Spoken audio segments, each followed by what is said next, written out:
Hello students, स्वागत है आप सबों का मेरे इस यूट्यूब चैनल पे।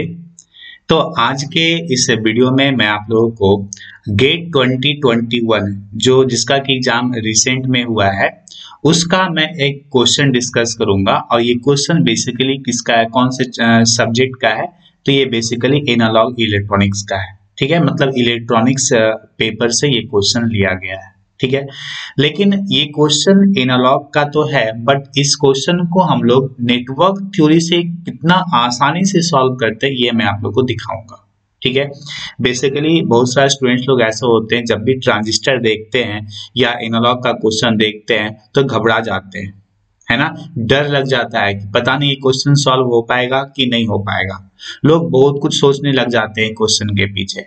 लेकिन मैं इस क्वेश्चन को बहुत ही आसानी से सॉल्व करके दिखाऊंगा और आपको बहुत अच्छे से ये चीज समझ में आ जाएगा। ठीक है, तो बेसिकली अगर हम थोड़ा सा सब्जेक्ट के बारे में देखें तो नेटवर्क और एनालॉग इलेक्ट्रॉनिक्स में बेसिक डिफरेंस क्या है। तो नेटवर्क जो होता है वो लीनियर सर्किट में हम लोग अप्लाई करते हैं। ठीक है, नेटवर्क थ्योरी को हम कहाँ पे अप्लाई करते हैं? लीनियर सर्किट में अप्लाई करते हैं। लेकिन एनालॉग इलेक्ट्रॉनिक्स जब हम लोग पढ़ते हैं तो उसमें कुछ एलिमेंट्स हम लोग यूज करते हैं, जैसे कि ट्रांजिस्टर हो गया, डायोड हो गया। तो ट्रांजिस्टर और डायोड क्या है? ये बेसिकली आपका नॉन लीनियर एलिमेंट होता है। ठीक है, तो उस केस में हम डायरेक्टली नेटवर्क थ्योरी को अप्लाई नहीं कर सकते। ठीक है, तो जैसा कि आप ये सर्किट देख रहे हैं तो ये सर्किट में यहाँ पे एक ट्रांजिस्टर लिया गया है। ठीक है, यहाँ पे एक ट्रांजिस्टर लिया गया है। ठीक, तो ये ट्रांजिस्टर क्या होगा? ये बेसिकली आपका नॉन लीनियर एलिमेंट होगा। ठीक है, तो अगर हम होल सर्किट का बात करें इंक्लूडिंग दिस ट्रांजिस्टर, तो ये मेरा सर्किट कैसा हो जाएगा? नॉन लीनियर सर्किट हो जाएगा। ठीक है, तो इसमें अगर हमको नेटवर्क थ्योरी अप्लाई करना चाहेंगे डायरेक्टली तो हम नहीं अप्लाई कर सकते हैं।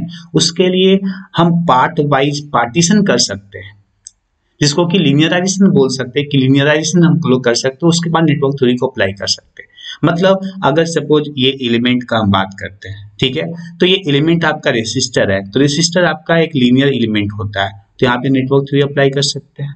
ठीक है, ये एलिमेंट आपका हो गया R2 भी आपका एक लीनियर एलिमेंट हो गया, यहाँ पे नेटवर्क थ्योरी अप्लाई कर सकते हैं। अगर सपोज ये नॉन लीनियर एलिमेंट है, इसके क्रॉस में कुछ वोल्टेज है, फॉर एग्जांपल यहाँ पे कुछ वोल्टेज है। ठीक है, हम इसके अंदर नहीं जा रहे, इसके अंदर मान लेते हैं कि ये आपका 2 वोल्ट का वोल्टेज है यहाँ पे फॉर एग्जांपल। ठीक है, तो इस 2 वोल्ट को कंसीडर करके from this point two this point हम लोग नेटवर्क थ्योरी को अप्लाई कर सकते हैं। ठीक है, तो इस तरीके से अगर हम पार्ट्स का बात करें, सर्किट के अंदर डिफरेंट पार्ट्स, डिफरेंट ब्रांच का अगर हम बात करें तो उस ब्रांच में हम लोग नेटवर्क थ्योरी को अप्लाई कर सकते हैं। बशर्ते कि यहाँ पे आपको कुछ चीजें को जानना होगा, कुछ टर्म्स को आपको याद रखना होगा जिससे कि आप सॉल्व कर पाएंगे। जैसे कि अगर कोई भी ट्रांजिस्टर होता है तो ट्रांजिस्टर में क्या होता है कि जो इमीटर करंट होता है, emitter current I is equal to क्या होता है? IB प्लस IC होता है। ठीक है, ये कुछ टर्म आपको याद रखना है, मतलब बेसिक फॉर्मूला है। अगर उसको आप याद रखते हैं उस फॉर्मूला को आप इजिली अप्लाई करके क्वेश्चन को सॉल्व कर सकते हैं। ठीक है, तो I इज इक्वल टू क्या हो जाएगा? IB plus IC। और एक दूसरा फॉर्मूला आपको याद रखना है कि IC इज इक्वल टू क्या होता है? Beta times of IB। ठीक है, तो हम देखेंगे कि इसी दो फॉर्मूला को अप्लाई करके हम इस क्वेश्चन को सॉल्व करेंगे। ठीक है, तो चलिए हम क्वेश्चन को सॉल्व करते हैं। यहाँ पे बोला गया है क्या कि PNP ट्रांजिस्टर है जिसका कि बीटा वैल्यू कितना है? 100 है। बीटा मेरा क्या होता है? करंट गेन होता है। बीटा मेरा क्या होता है? Current gain. तो बीटा का वैल्यू क्वेश्चन में कितना दिया हुआ है? बीटा इज इक्वल टू आपका 100 दिया गया है। ठीक है, और ट्रांजिस्टर क्या है? Basically PNP transistor. PNP कहने का मतलब हुआ कि ये आपका P टाइप सेमीकंडक्टर होगा, ये N टाइप होगा और ये P टाइप का होगा। ठीक है, तो ये PNP आपका ट्रांजिस्टर लिया गया है। ठीक, VBE, देखिए VBE बेस और इमीटर टर्मिनल कैसे आइडेंटिफाई करेंगे? देखिए ये आपका R ही दिया गया ना, ये तो ऑलरेडी अंडरस्टूड है कि ये जो यूज किया गया इमीटर के लिए यूज किया गया, डेट मीन्स ये आपका इमीटर टर्मिनल हो जाएगा। ठीक है, ये आपका बेस टर्मिनल हो जाएगा और ये आपका कलेक्टर टर्मिनल हो जाएगा। ठीक है, 3 टर्मिनल आपको पता चल गया, ये आपका बेस टर्मिनल, ठीक, और ये आपका इमीटर टर्मिनल। क्लियर। और VBE का वैल्यू कितना दिया है, -0.7। मतलब अगर इसको आप प्लस माने और इसको माइनस माने तो यहाँ पे वोल्टेज कितना लिखेंगे, -0.7 वोल्ट, -0.7 वोल्ट। ठीक, अकॉर्डिंग टू दिस पोलरिटी, ये प्लस ये माइनस होगा तो वोल्टेज कितना लिखेंगे, -0.7 वोल्ट। लेकिन अगर हम रिवर्स कर दे तो, अगर हम इसको प्लस बना दे और इसको माइनस बना दे तो वोल्टेज का पोलरिटी क्या हो जाएगा, रिवर्स हो जाएगा। मतलब इस केस में हम क्या लिख सकते हैं, +0.7 वोल्ट। ठीक है, बेसिकली -0.7 होता है तो थोड़ा सा दिक्कत होता है स्टूडेंट को लेने में। तो हम लोग क्या करेंगे, यहाँ इसको प्लस मानेंगे, इसको माइनस मानेंगे, अब वोल्टेज कितना लिखेंगे, +0.7 वोल्ट। आप इस क्वेश्चन का सॉल्यूशन ध्यान से देखेंगे, मैं डिटेल से इस क्वेश्चन का सॉल्यूशन कर रहा हूं, और इस क्वेश्चन के सॉल्यूशन करने के बाद आप लोग को अगर इस टाइप का कोई भी क्वेश्चन अगर मिलता हो तो आप उसको आप आसानी से सॉल्व कर सकते हैं। ठीक है, तो इस क्वेश्चन को आप ध्यान से देखेंगे, और इस क्वेश्चन को जो लोग गेट एस्पिरेंट हैं, गेट का प्रिपरेशन कर रहे हैं, और डिप्लोमा स्टूडेंट जो लोग मेरे से पढ़ाई करते हैं, ठीक है, तो वो लोग भी ध्यान से देखेंगे, क्योंकि उनके भी एग्जाम में ये क्वेश्चन पूछता है सेमेस्टर एग्जाम में, और उनके लिए भी ज़्यादा जानना इम्पोर्टेंट है। ठीक है, क्योंकि क्वेश्चन बनाने से कंसेप्ट ज़्यादा क्लियर होता है। ठीक है, तो मेरा इस वीडियो को गेट एस्पिरेंट जो लोग बीटेक के स्टूडेंट है वो लोग भी देख सकते हैं, और जो डिप्लोमा के स्टूडेंट है वो लोग भी देख सकते हैं। ठीक है, तो अब हम यहाँ पे वोल्टेज का पोलरिटी क्या लिख सकते हैं, ये प्लस ये माइनस और 0.7 वोल्ट। इसको हम एक बार इरेज करके लिख देते हैं फ्रेशली। ठीक है ना, तो ये आपका हो जाएगा ये प्लस और ये minus, and this is equal to 0.7 volt. Clear? Now RC will be 5 volt. Voltage across RC, देखिए RC कहाँ है, RC आपका ये वाला है कलेक्टर टर्मिनल, तो यहाँ पे वोल्टेज कितना लिया गया है, +5 वोल्ट। तो प्लस माइनस ये वोल्टेज कितना हो जाएगा, 5 वोल्ट। ठीक है, ये वोल्टेज 5 वोल्ट करने का मतलब हुआ कि इस पॉइंट पे वोल्टेज कितना मिलेगा, +5 वोल्ट। क्यों, क्योंकि ये रेफरेंस पॉइंट लिया गया है, ये पॉइंट आपका क्या है, रेफरेंस है। तो इस रेसिस्टर के क्रॉस 5 वोल्ट करने का मतलब हुआ कि इस सी पॉइंट पे वोल्टेज कितना मिलेगा हमको, 5 वोल्ट। क्लियर। अब इस केस में हमको क्या करना है, R2 का वैल्यू फाइंड आउट करना, R2 का वैल्यू हमको फाइंड आउट करना है। तो सबसे फर्स्ट स्टेप में आप क्या करेंगे, ठीक है, देखिए जो मुझे समझ में आ रहा है, सपोज आप एग्जाम में गए, गेट के एग्जाम में आपका कोई प्रिपरेशन नहीं है, लेकिन आपको नेटवर्क थ्योरी का आइडिया है, नेटवर्क आपका बेसिक जो है आपका स्ट्रॉन्ग है, और कुछ बेसिक फार्मूला भी आप ट्रांजिस्टर का जानते हैं, तो उसका हेल्प लेकर के कैसे इस क्वेश्चन को सॉल्व करेंगे। ठीक है, तो देखिए ये 5 वोल्ट दिया और ये रेसिस्टर का वैल्यू हमको दिया हुआ, आरसी का वैल्यू, आरसी कितना दिया हुआ, 3.3 किलो ओम। तो यहाँ से हम आईसी निकाल सकते हैं ना, इस ब्रांच में करंट निकाल सकते हैं आईसी। तो बताइए तो आईसी कितना मिलेगा, IC is equal to voltage कितना है 5 वोल्ट डिवाइड बाई रेसिस्टेंस कितना है 3.3 के, 3.3 के। ठीक है, दैट मीन्स ये वैल्यू आपको मिल जाएगा 5/3.3 मिली एम्पियर। ठीक है, किलो को ऊपर लेके जाएंगे तो क्या मिलेगा, मिली मिलेगा। ठीक, नाउ अब देखिए ये आपका आईसी हो गया, इसके बाद आप क्या करेंगे, आईबी निकाल सकते हैं, है ना, IC is equal to beta IB, IB का वैल्यू फाइंड आउट कर सकते हैं।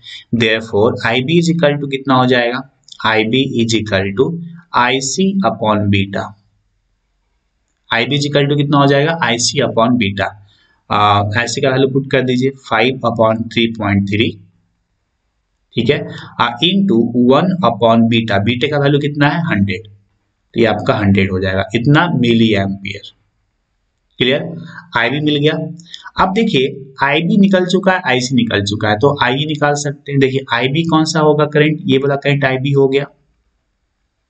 ठीक है, और ये करंट हम चाहेंगे तो अब निकाल सकते हैं IE, I is equal to कितना लिखेंगे हम लोग, आई इज इक्वल टू लिखेंगे therefore I is equal to IB plus IC.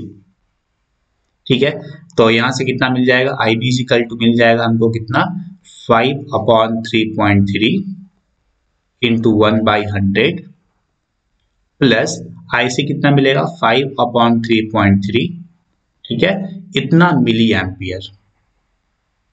Clear?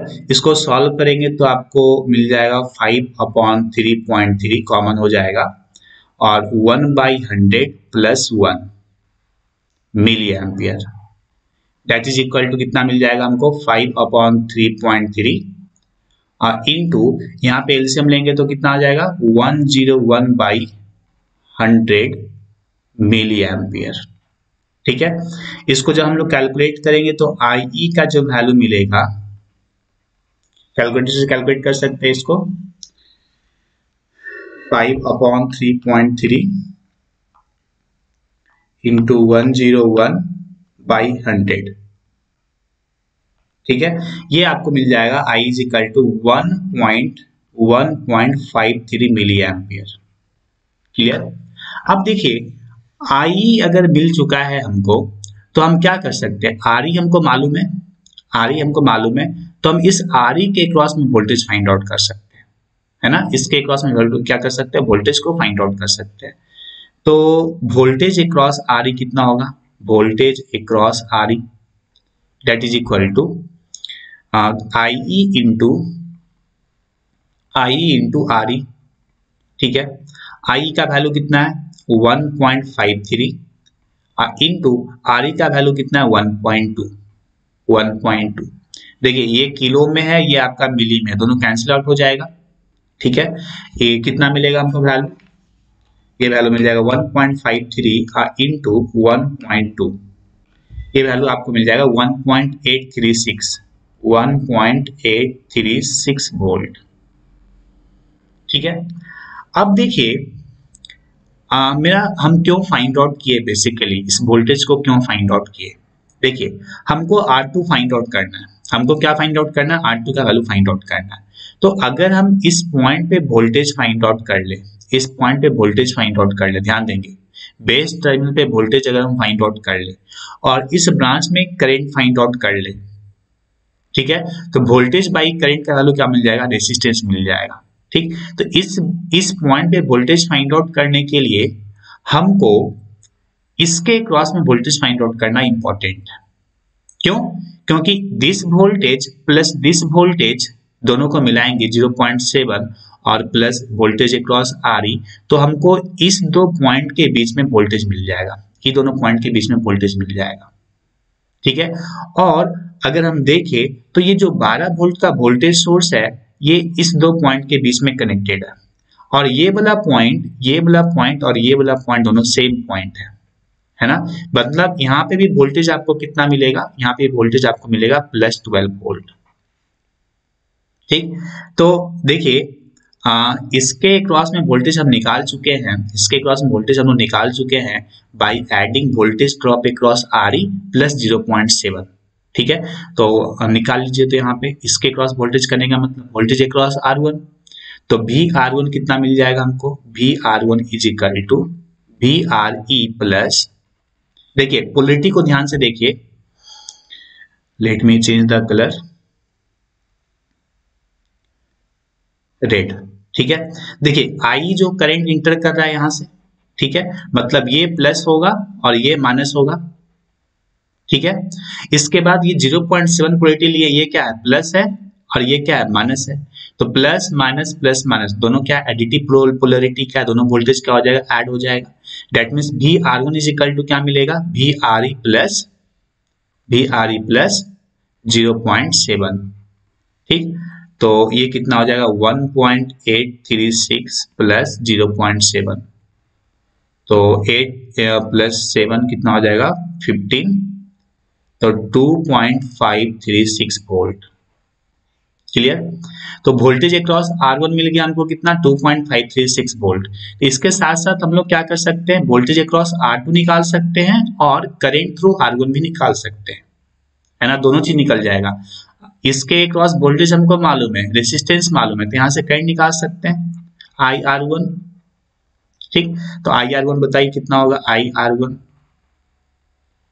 IR1 is equal to कितना होगा, वोल्टेज कितना मिला हमको 2.536 डिवाइडेड बाई रेसिस्टेंस का वैल्यू कितना है 4.7 के,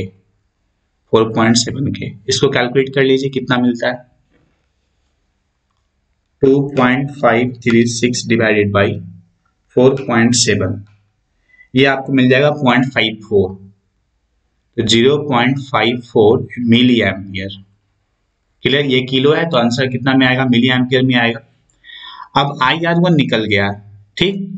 अब हमको क्या निकालना है, इस ब्रांच में करंट R2 से करंट कितना पास कर रहा है ये निकालना है, और R2 के क्रॉस वोल्टेज कितना है ये हमको निकालना है। तो हम देख चुके हैं कि इस पॉइंट और इस पॉइंट के बीच में वोल्टेज कितना है 12 वोल्ट, और वोल्टेज ड्रॉप अक्रॉस R1 कितना है 2.536 वोल्ट, तो वोल्टेज अक्रॉस R2 कितना होगा, देयरफॉर वोल्टेज अक्रॉस R2 कितना होगा, ये R2 इज इक्वल टू हो जाएगा 12 माइनस 2.536, ठीक है। तो ये आपका आ जाएगा 9.464 वोल्ट। क्लियर।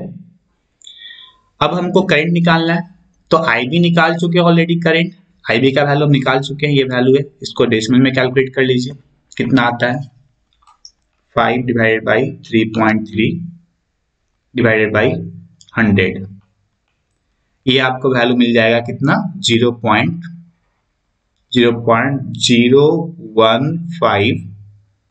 क्लियर, ये इतना मिली एम्पियर, ठीक। तो IB निकल चुका है, IR1 निकल चुका है, तो IR2 निकाल सकते हैं, देयरफॉर IR2 कितना हो जाएगा बताइए, IR2 कितना हो जाएगा, IR2 is equal to IR1 minus IB, ठीक है।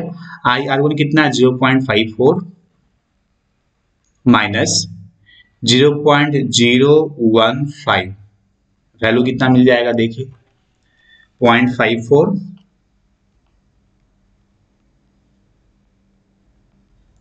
0.525, ये वैल्यू आएगा 0.525, ठीक है, मिली एम्पियर।